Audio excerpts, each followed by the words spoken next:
Hello అండి, అందరికీ నమస్తే.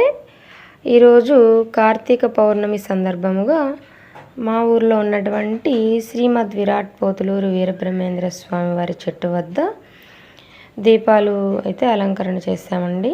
ఓంకారం వేసి అందులో దీపాలు పెట్టామండి. ప్రతి సంవత్సరం కార్తీక పౌర్ణమి రోజున ఇదే విధంగా మేము ఓంకారం వేసి 108 ప్రమిదలు పెట్టి దీపాలంకరణ చేసి అఖండం అయితే వెలిగిస్తూ ఉంటామండి. ప్రతి సంవత్సరం ఈ దీపారాధనకు 108 కొత్త ప్రమిదలు తీసుకువచ్చి ముందుగా వాటిని పసుపు కుంకుమతో అలంకరించి దీపారాధన అయితే చేస్తూ ఉంటామండి. ప్రతి ప్రమిదకు ఒక పువ్వును కూడా అలంకరించి చేస్తూ ఉంటాము. ప్రత్యేకంగా ఈ రోజున మహిళలందరూ ఒక్కచోట చేరి ఈ కార్యక్రమం అయితే ఎంతో ముచ్చటగా అయితే జరుగుతూ ఉంటుంది.